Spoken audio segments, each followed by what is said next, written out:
Okay, so welcome back to In Conversation With. My name is Colin MacDonald, and as always, I'm joined by my lovely co-host, Mr. Gavin Kelly. How you Colin? Just the two of us today. Just two of us today. And yeah, it's been a while. It's been a while, yeah. The last time... Middle of May, I think, was our last interview. We were in the home of David Norris. Yeah, that was a bizarre experience. Bizarre, yeah. In his house? Or? Yeah, in his house. Yeah, in his Got the house whole on tour and Great everything. George Street, yeah. It was... Yeah, anyways. Yeah, 4 months later, we're back in the saddle, and we're delighted to be joined by Ross and Podge from Brave Giant. Thank you. How are you doing, lads? How are we doing, lads? We're doing very good. The first thing I noticed when I met you, you're very Longford. Very Longford. We would come under the category of Midlands. Bogger accent. I think my accent's definitely worse. Yeah, you bring down the I average. really bring. Yeah, there's a touch of Cavan in my accent too. Yeah, I kind of picked up on that as Yeah. well. Like we are just North Longford. It's next door. is Yeah, Cavan. it's literally Yeah. 5 minutes. Like, Well, now, so like Gavin is from Cavan as Yeah. well. Yeah. So I'm going to be the only coherent one. On Yeah. this today. Colin, we can hijack the minute with a Bogger accent if you want. Like. Yeah. We were saying we might put a transcript of the Yeah. the interview underneath just in case people can't quite follow Cavan, along. take care of that. Yeah. So yeah, first question is first. We are recording in DCU in our lovely DCU FM studio, which is a regular recording spot for us. But it just so happened that you happened to be in DCU today. It wasn't organised at all. It wasn't. No, it just actually fell very nicely. I was giving beats to the lovely people of DCU all day. Everybody got a pair. I think don't think there was many left now. And And I was just from Dublin. I was at IKEA. Not too So Having your dinner. Having my dinner. My head was fried. Like I actually hate IKEA because it's just too much. So man does. I'm just like I needed to get a TV stand, and I came away with a dinner. That's all I got. I've never been, so I can't comment on it. Right, so first question is first. What's it like being from a county that doesn't exist? Ask Gavin. That's not relevant to us. That's what it is lately, you know? So at least Yeah, it we- exists in some way. Yeah, we're getting a better rap for. We're getting a better name. So Longford gets a huge rap. I But think. do you realise that it's not real? It's not not real. well. Maura Higgins has put it on the map. Yeah. I think- Those Centre Parks. Centre Parks, yeah. You know, I think Longford's getting a slightly Boxty. Boxty. Yeah. We have that in Cavan too. Yeah. Originated in Longford. It's a Longford thing. So bet yeah, on we're slowly and surely becoming an official county. Yeah. I'm going to explain for the sake of anybody who might be a little confused. There's a little like running conspiracy theory in our course that Longford is in fact not a real county. Okay. Mostly from And dubs. yeah, well, Or fake dubs yeah. like this guy. And we brought it up on previous interview. We brought it up with Keith Walsh, 2FM DJ, who is he was born in Longford, Okay. only for the first. He was only there for 4 years, but yeah, we just decided if Yeah. we were getting more Longford guests on, we had to continue the trend. When we asked Keith, it was kind of like, so you know it's not real. And he just kind of stared at us for a second. He was like, yeah, so what? Yeah, he kind of went with it in fairness, Yeah. and then he brought up his own conspiracy theory that Australia doesn't exist, and it kind of derailed the podcast for like 5 minutes, but you know, it's always good fun. Right, so lads, who are Brave Giant? Do you want to give us a quick kind of history of the band, how you came together, what you're all about? Well, Mark and Emmett that aren't here, they can't really speak it up. So, yeah, it originally started with me and Mark when we were 19, and then we were just doing pub gigs and stuff like that, just a cover band. And then a year later, Ross joined and actually added some musical talent to the band. And then No offence. yeah. Oh no, we know that. we were delighted of Ross, and then Emmett joined about a year after that as well. And then once Emmett joined, we started taking the whole writing our own original music a lot more seriously, and just from there on, it's kind of snowballed. And next week we're releasing our debut album, so it's It went. It's kind of led up to It this went point. from like I actually went to college in DCU, and when I joined the band, it was a weekend job. It was cover gigs and doing every pub you could possibly do. And we actually played a gig down in Done a DCU couple in in the the old old bar bar, that doesn't yeah. exist anymore. And then when Emmett joined and we actually became Brave Giant, then it was like, right, let's actually take this. Now, correct me if I'm wrong, but Wikipedia said that your original name was Dutch Courage. Courage. Yeah, that was the Yeah, name. that was what me and Mark were called. Yeah, And and then we had we didn't realise we had Wikipedia. yeah. Yeah, that was actually something as well, because like some of our guests, we found that Irish guests particularly, like there's not a much Not a lot, of a yeah. spotlight on Irish personalities in general, and we googled you, and the first thing to come up was the Wikipedia page. good. But you can never, like, we've learned now to take everything that's written on Wikipedia. Yeah, With yeah. a pinch of salt. Yeah. It Yeah. says here that you're a cross-dresser. Yeah, no, that bit's. I haven't that bit in myself. Who do you think's editing that thing? No, but What? then The Dutch Courage, yeah. Dutch Courage is how it started, as keeping in theme with trying to be a pub band associated with drink. And then when Ross joined, we said, right, we need to change that. So we just got the first two letters of our names and made a name called Paroma, which later I looked up was a foot disease. Yeah, like, it was like fungus. Like, Yeah, it was like a horrible fungus. That's a completely different Wikipedia Yeah, page.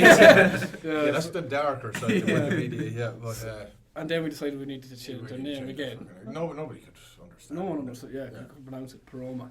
Yeah. So I could then barely Brave do it. Giant And then came. Brave Giant was born, and then we started properly. How did it come about? Was it just... Well, we decided, we went into the recording studio and decided we were going to like record and release our own original music. With Paroma we hadn't, like And it was we had still wrote kind a of few songs cover and stuff, we were wasn't still it? kind of half covers, half original. We were playing covers and then just throwing in one of our own songs kind of in the middle of it, like will they know the difference? And then we decided, no, we're going to record a few songs, and then we're like, right, we have to change our name. And the recording, it was about like a month, and it was like Brave Giant was thrown up at the very beginning. There was hundreds of names wrote down on sheets of paper, and then we saw with a logo, we had a triangle logo with it, and we just said, yeah, that it looked like a nice stamp, and we went with it, and it's just kind of stuck from there. Well, obviously it's stuck from there. With the logo, we've changed the logo now with the new album, but that's where it came from. Yeah, it was. Yeah, we've had issues with names and logos in Yeah, the past as well. yeah. See, In Conversation was not the most original. No, Yeah. in fact, it's as far as from original as it can possibly be. Yeah. With Paroma, even like we had whatever amount of followers on Facebook and stuff, and Yeah. at that time, like we were like, geez, we can't go. We couldn't change the name on the Yeah. Facebook page, and we were like, oh, we can't now go Lose on. all those We want to lose all try these, and get and everybody back again. And that was kind of the, and then we were just like, oh look, wait, like sorry, it's Paroma. Do you know, like it It's a makes no goddamn sense. foot disease. It has to go, like, and then we were like you know what it obviously paid off, and then we just within a week we had the same amount of I followers think again. the Facebook page might even still exist, like. Might be worth looking up. Be a Yeah, little we bit probably of should homework for delete listeners. it. Go find that page. Well, it was like, you know, we just directed them to the new name. But like. if you're looking for the foot infection, like Yeah. health support Yeah. page, you've Yeah. gone to the wrong It's one. Paroma or parentheses, band parentheses. I'm looking at this. Yeah, I'm gonna go to these. So you talked about you went from cover band to writing your own music. So to write your own music, you do kind of need your own inspiration. So where have you drawn your musical inspirations from? A lot of people, it's just kind of what's going through your own head at any given time. Relationships. The Time at the Devil is about going on the rip for 3 days. Me and Emmett wrote that, and I just needed a song to Sober yourself up. not even sober myself up, but just even to be productive in some kind of way after it. And it's arguably probably our biggest hit. So it's kind of like, if I didn't do the beer for those 3 days, that song never would have happened. So it's something good to come out of it and perform it on the late. So now we go on the beer 3 days a week, every week. So now I go on the beer a lot. I know. Just sort of the common theme with the album now is kind of anxiety, kind of in search of hope. Not in a very dark way, but I think it's just so common in society now. The stresses that people our age all have. It's a very relatable topic, and just one that I think everybody kind of goes through on some level or another. Just generally real life. You're a good man for the kind of hypothetical situation. Yeah, I sometimes just pick a story or like pick a topic and like four I wrote it about a car crash and like. That was one that I did want to break up with you. It's probably my favourite of your collection, but it is quite a dark song. Was it a particular, because obviously in Ireland there is a lot of problem with drink driving. Yeah. I mean, you hear of accidents, horror accidents all the time. Was that inspired by any particular one? It wasn't. There was a few localised, I suppose, road accidents and deaths that like would have affected me or whatever, like mates and neighbours and stuff, and they weren't actually drink related. They were just road accidents, and that kind of maybe spurred on the team, but then it as you said, it was just a hypothetical. It was just the words worked. I never intended on making this kind of like drink driving or drink away or kind of approach to the song. It just, that's what ended up happening. And then it is quite a dark, sad song, obviously, but at the same time, live, it kind of goes down. It's kind of punchy, like it kind of goes down well it's for some reason. It's kind of atypical in its way, because for such a dark song, it gets such a reaction. Yeah, it's dark but upbeat. Yeah, like the rhythm and the same melody is time. actually like it doesn't necessarily agree with the words. So people on a night out, like when you're playing at a gig, they enjoy it and they go mad to it, even though it has that kind of theme to it, which I like because I didn't want it to be about that team or be this sad, depressing song. It just Lordy Lordy is the same. Yeah, it is. Yeah, Lordy Lordy is probably the happiest sounding song in the world. Yeah. But it's a song I wrote when I was about 20. I wasn't in a good place. I wanted to get out of where I was from. I wanted to move away altogether. Yeah. And it's there dark. is a sort of there's kind of dark tones to it as well. But nobody, when the music is that upbeat in it, nobody kind of really sees that. And I think that's the theme that's kind of running through your songs. I don't know if it's accidental or on purpose, but the beats and the melodies can be quite uplifting or quite happy. Yeah. But if you delve into the lyrics, there's a That's real it. meaning and some dark thoughts in It's there kind as of well. masking over each other a little bit, but even there would be some of those songs on the new album as well. Like, Oh, definitely. Yeah. like for us performing live, you don't want it to be completely doom and gloom. Maybe it is by accident that we do it, but we kind of just want to feed a good energy off the crowd when you're doing your live set. It's great to get that. Emmett says a lot that when you're playing live, especially when you're playing new songs that they haven't heard before, you're getting that instant reaction from a song that, when you're kind of sitting on the songs for a while waiting to release them, you don't actually get that initial reaction back from anybody. They might just share it online or whatever, this is a great song or that, but when you play it live, you actually see somebody's face or somebody's dancing to your music, and you want the live song to be good and energetic, and you want to be sweating the absolute buckets out of yourself as well. You want everybody, because as a band, you just want everybody to enjoy themselves. So there would be a couple of dark songs, like even Decorating Your Mind, Other Side. There'll be a couple of songs like that on the new album where they're not necessarily about the happiest things, but you can move to them. You can feel the energy in the song. And so even that kind of topic as well, like is in anxiety and depression, and it is obviously sad doom and gloom kind of topic, but at the same time there's a bit of like, not like anger maybe, but in musical sense, like there's kind of like a sense of anger, a sense of energy, even in that sort of dark topic. So I think that kind of comes out with with an upbeat like drum and bass. Maybe we do it a little bit by accident, but it would be intended a lot. Yeah. So with the new album, lads, what I've noticed with a couple of preview tracks is there's more synths. There's a bit of a different sound than usual. Yeah. What was the inspiration behind that? Like when we were saying back in December, we decided we've an Olympic gig coming up.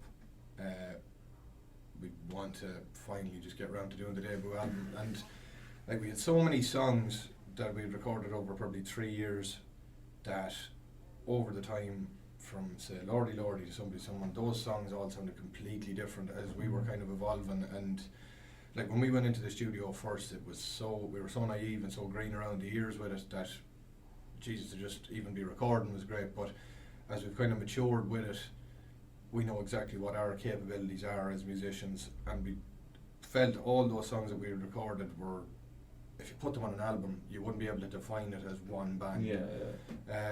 So he says it's either do that or write 10 or 11 new songs. So we just set ourselves a challenge of coming up with basically 11 songs, and we got working on them in January, and we just felt that we need to mature a little bit, have a kind of bit of uniformity, but have the songs about similar topics. I think as well we wanted the sound wise with the synths and things like that. Like that's the kind of music we want. That's the kind of music we listen to, and we want, like, as in we've grown, and we kind of want to be associated with, like, every band is, whether you're categorized into some form, whether you're folk, you're pop, and we kind of we didn't really know where we were categorised. Yeah. You know, one minute it was country folk, the next minute it was pop, and we didn't really like either of them. So we were like, no, like we like indie music. We want to be kind of associated with that type of music. Yeah. And as well as that, like we could have wrote 11 songs that were just like the old ones, Yeah. but I don't think you can kind of alienate yourself from your original fans, or you can kind of let them grow with you. We just wanted to kind of mature and show that we're just kind of capable of coming up with Yeah. a more mature sound, because I think if we had released 11 songs the exact same as what we had released before, people are just going to say, oh, sure, it's just the same stuff from them, or whatever. We just wanted to change it up for ourselves, because it can get quite stale performing similar stuff the whole time. We just wanted to change a little bit ourselves and kind of We're much create happier an- with them. yeah, We're much create- happier. yeah, with them. absolutely. Create an album that we were very proud to release as our debut album, because you only get one shot at it. Yeah, and you're working with Gavin Glass, Gavin Glass, the yeah. renowned producer. How was that? How helpful was It's he? probably a match made in heaven. for Yeah. us. It's like yeah, it was like we'd obviously heard of Gavin Glass. Gavin Glass is, you know, renowned, you know, in Irish music, and like his experience, like he was saying, like it's his 60th album or something, or in around that, like he's recorded, and he just got us. Like just so, like we didn't, like obviously we knew of him, we'd never met. We went in, met him once. Like this is kind of the vibe we want, and he was like cool. And then in the studio, we just ended up becoming like great friends, Yeah. essentially, as well as making the record. It was yeah. And he kind of spurred us on to be better musicians as well. We came away feeling 10 feet tall about ourselves, about our capabilities. Like on top, like when we were coming up with demos and stuff like that for the album, like he kind of pushed us to use the stuff that we had created in our bedroom as well, that to make it, give it that kind of authentic feel. Like the beginning of Wizards and Witches, me and Emmett were just kind of messing about with synths and stuff like that, one evening in his bedroom, and then that's where that synth came out of. Same But, our view on it was like, right, we're going to bring that into studio, and Gavin will expand on that. He was like, no, that's perfect the way it is, use it. And it makes you feel better about your own creativity and what you can actually produce yourself. So, yeah, was Jesus, great. it was just the right man at the right time for us, really, yeah. Definitely one to work with again in the Absolutely, future. yeah. So we've obviously talked about the album, but do you want to just give a quick plug? Name, when is it out? Yeah. Where can you get it? All that. So it's the album is called White, Pink and Blue, and it's out October 4th, digitally everywhere. Warner Music Shop. So that is next Friday. Next Friday, and it's you can buy it in Tower Records, and you can buy it in Longford as well, in Denniston's, and any of the tour dates we'll have it on sale at a stall. Or the back of And the obviously farm. you just released Wizards and Witches. You've released Decorate Your Mind as well. They're the two singles, right? What other songs on the album are you excited for the public to finally hear? Other Side is one we love playing live, and Waves. They're Waves, probably yeah. two of the punchiest ones on it. There's like songs on the album that I think people will love to hear, as in, you know, through Spotify or through their CD and at home and in the car, and then there are other songs on it where like Better live. they're like they are like they have that live. Yeah. You know, when you hear them live, they're hard bass. I know what, yeah. Like You actually ones want to like- go and see them or hear them live. we Like hope. with some bands there, like I'm a massive Arctic Monkeys fans, was some of their the first time I went to see them was after album Humbug, and like when I was listening to that album, I was like, I don't get this, because it was so new for them, Yeah. and I was like, but I still had bought my ticket for 3 Arena, so I was like, right, I still have to go to this. But when I heard that album live, I was like, feckin' hell, that's absolutely class, and you come away with a different perspective after hearing something live, I think. But there will be certain songs that there's one song Made of the Sea, which is just basically made for listening to. Yeah, it's like it's made for vinyl. Yeah, It's like and then the likes of Other Side and Waves, they're just ones that we absolutely love playing live since we wrote them. they might be the same. Yeah.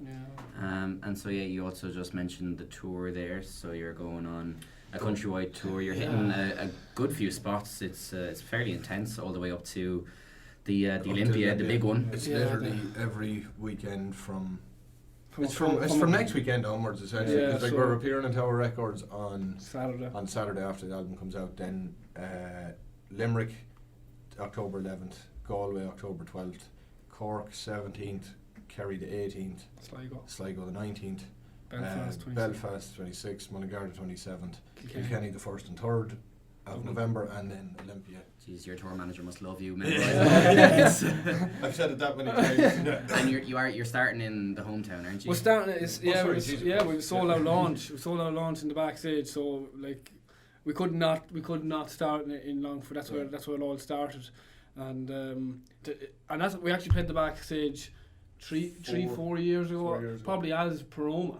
And I think we did once, and then once the Brave Giants. Maybe the first. That was the first time we appeared as Brave Giants. So we played the backstage, and then to be going back there playing a sellout show, and then to be finishing in the Olympia is like. It's like look how far. Well, yeah, it for us it's really nice. As in, over the 4 years when we were last in, you're like, this is the work that this is where the work is led, and it's played Olympia. Like you're also joining the Coronas on a couple of days. Yeah, the as Coronas. well. And third in Kilkenny. And that's great. In the hub in Kilkenny, it's great. Like Have you met the guys yet? Or have you met them yet? Actually met them. We were invited to the premiere of Quentin Tarantino's movie there. And that's when we met them. That's where we met them. We were only just a quick flex for everybody. Yeah. I know. Go to the film. Yeah, we were there. But then, they were obviously invited as well. So it was just nice to meet them because we'd only found out during the previous week that we were going to support them. Yeah. And it was just nice to just meet them beforehand. Great lads. They're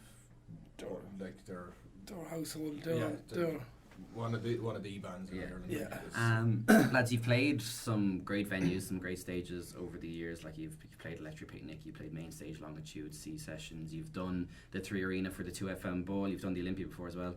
Any particular favourites stand out over the last few years? 3 Arena, like it was meant to just be there. Yeah. To think of some of the bands that I would have went to. I remember we actually played the Button Factory last year, and then the Monday I went to see Arctic Monkeys in the 3 Arena, and I think we had just announced it. This was last year, wasn't it? This was last year. Yeah, I went to Arctic Monkeys as well. And I was sitting there, and I was just like, shite, we were going to be playing there in December, and you're just like, that's actually nuts. Yeah. It's like we're one of the bands where you would have idolised and the reason you got into music in the first place. It's hard to beat it. It's hard to look past it. As a punter, I don't particularly enjoy going there.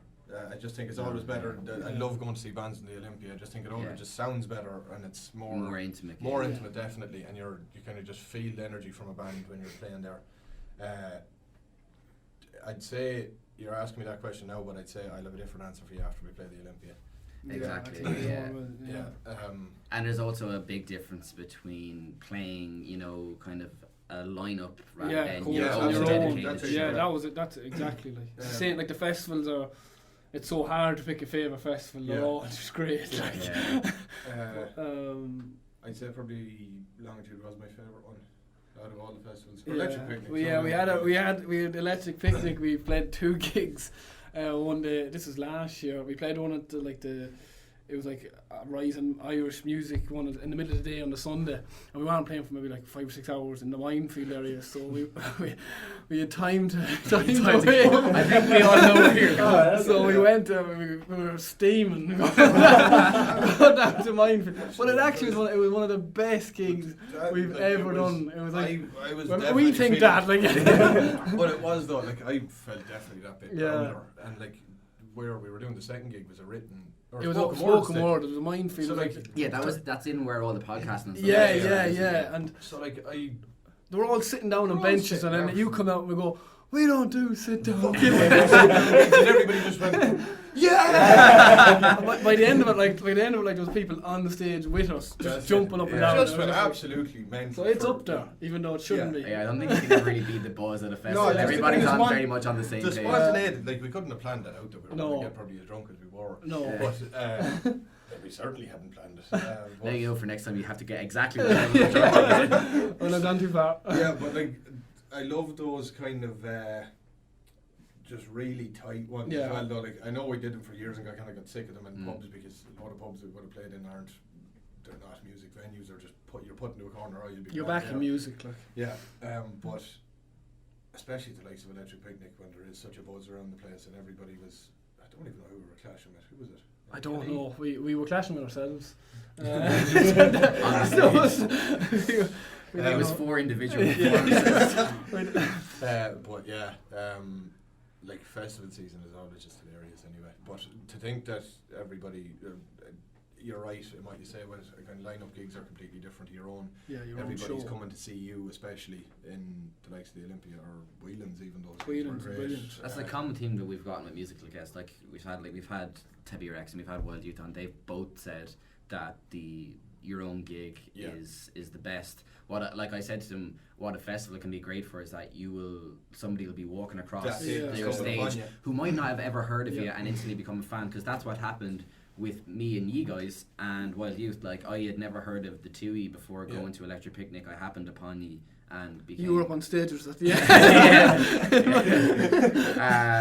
But yeah, that's kind of what happened. Yeah, with- That's it. I with think, that. especially for Irish bands now, Irish festivals are basically a showcase for them to set up their own gigs here.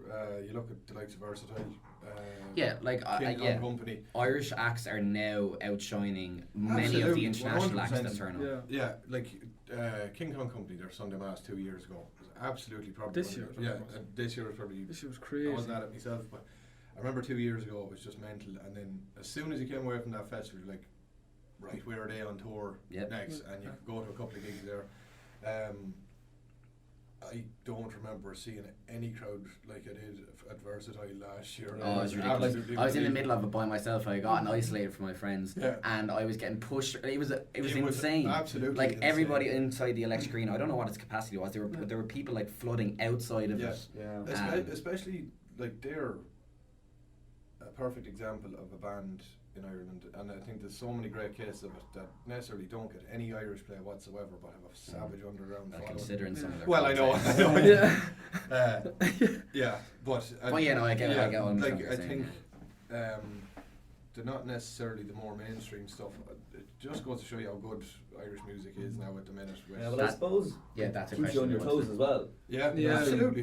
Yeah, it's a Because- question that I wanted to touch on, because the Irish music scene, like, it's always been strong, in fairness, Yeah, but yeah. it is just feels like, particularly young Irish music, it's Yeah. rapidly expanding. You have yourselves in this kind of genre. You have the Irish hip hop scene Yeah, it's is just exploding, blowing up yeah. right now. Yeah. And one of the questions, it's probably an obvious answer, but is it so great to see, or are you kind of wary of rivalries and going up against other bands? Not No, at all. it's Like I think it's something to be celebrated more. So it's to be associated with Irish music at the minute is a compliment enough. Nearly. I think it's great. Yeah. It's just good to see that a lot of bands don't get disheartened by not necessarily getting mainstream radio play. Mm. That they're actually doing it for the love of it, and And there's other ways. There's yeah. other ways. I think that's what's Yeah. like. You look at Fontaine's DC, like Yeah. you know, the like Jimmy Fallon show. Yeah, like, You're and nominated for like, Mercury Prize. if you said them, if you named them out in Longford, like only Oh, 20 yeah. only 20 people in the street would Yeah. know them. Like Yeah. they wouldn't Yeah. have a clue.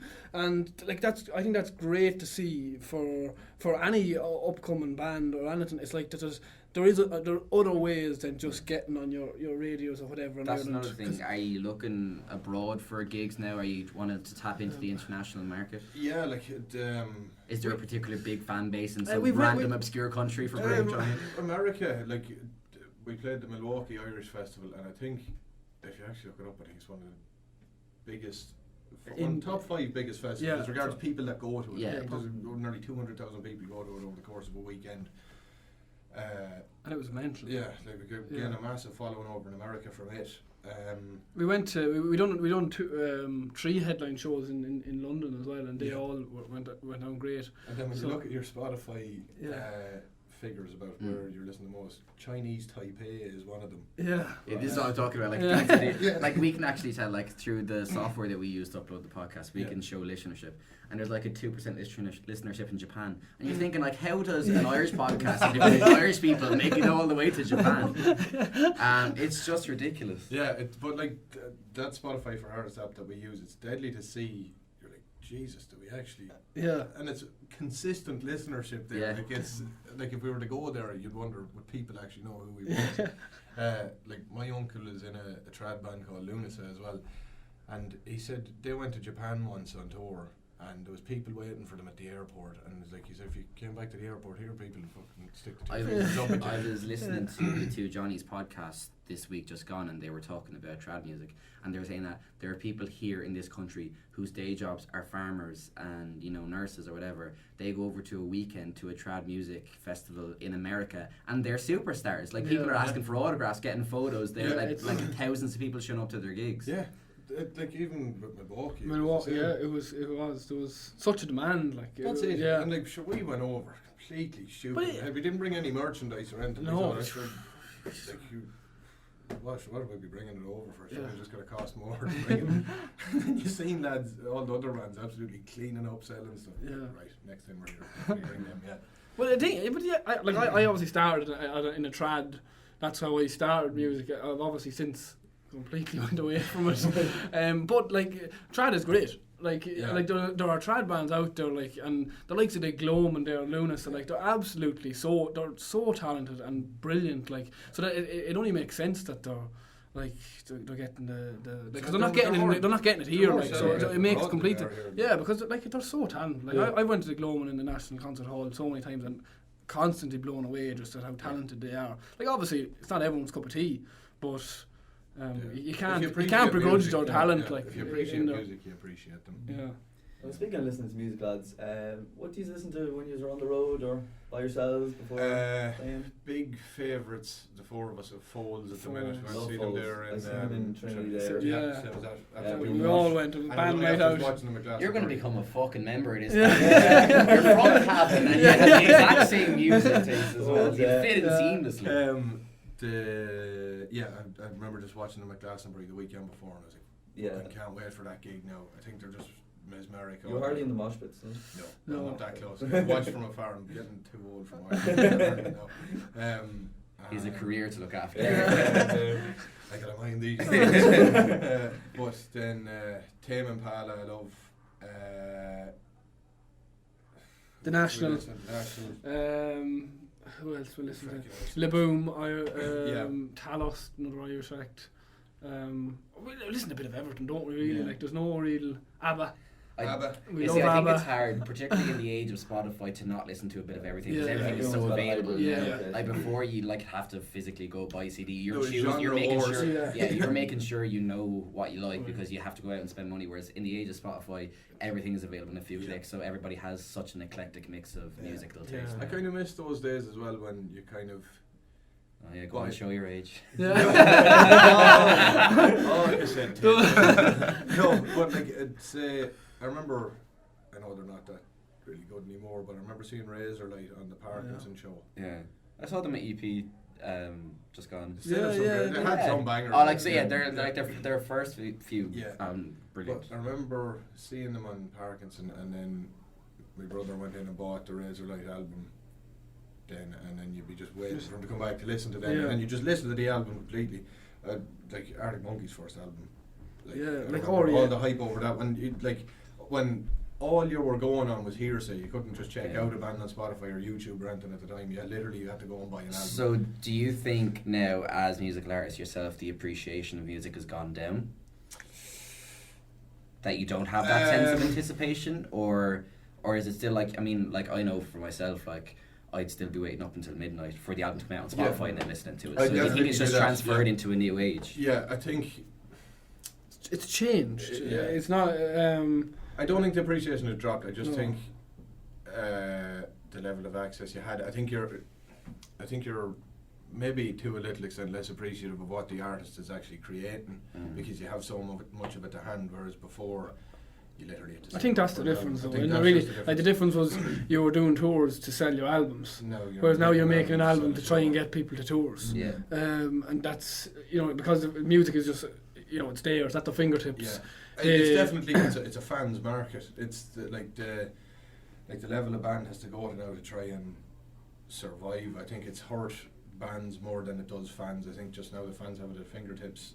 They don't really appreciate it to an extent what the band is actually creating because the likes of Spotify is kind of crippling bands a little Yeah. bit. I think it's a case where It's the like big it's doing get, both. The big get bigger It's- and the small it's so hard just because- fight on, but yeah, it's definitely a change from when I first started listening to music. Like financially, it's hurting bands, but in another sense, it's obviously helping bands because It's the obvious platform. because to it's use, yeah. spreading, like as you were saying, you know, there's people listening in Japan and stuff, like, so Yeah. it's just that it's trying to manage that, I suppose. That's Yeah, absolutely. it's hard to. So obviously the album's coming out, the tour is about to start. If we were to sit down again in a year's time, what would you like to say looking back? It's a very tough question. I would, if we were sitting here back years from now, As in, what would we have liked to achieved? Yeah. Yeah. Yeah. okay.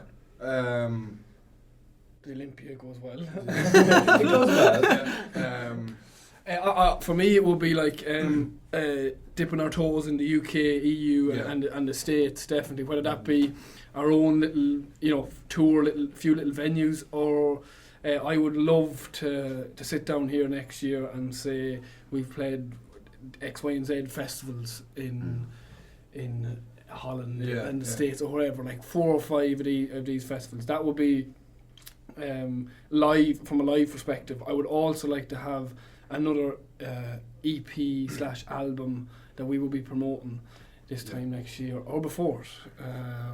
So that's that would be me. I tend to just kind of, I think it's very hard when you're in a band to look too far ahead Yeah. or even behind you, because like I said it before, like when you're in the middle of, you know, doing well and taking things off the list, as soon as you do one, you're always looking to the next thing. Like Yeah, after it takes like the month of January to appreciate what What you've you've actually done, done, yeah. because Yeah. you've So nothing fast, on, That's it, and, yeah. and you're sitting down and twiddling your thumbs in January, and you're going, "Geez, we've nothing to do," and then you go, "Oh, wait a minute! Like, we just played, like last year we played the Tree Arena with Hosey or whatever, that, and was like." You didn't appreciate it at the time because you were constantly like, we have X, Y, and Z next week. Yeah. So I agree with you in that sense, like as in Well, obviously, yeah, Jesus, like things just fall upon you so swiftly, where you get like an invite to a festival or an invite to support somebody or playing some of the big venues. They just come upon you so quick. You don't really think of them until they do come on your lap. Like it's kind of weird like that. But yeah, definitely like what Ross was saying. Definitely have to have maybe hopefully have played some European festivals or something. That'd be class. Yeah. Fantastic. Lads, I guess we'll ask just about the band itself. Who can't handle their hangovers?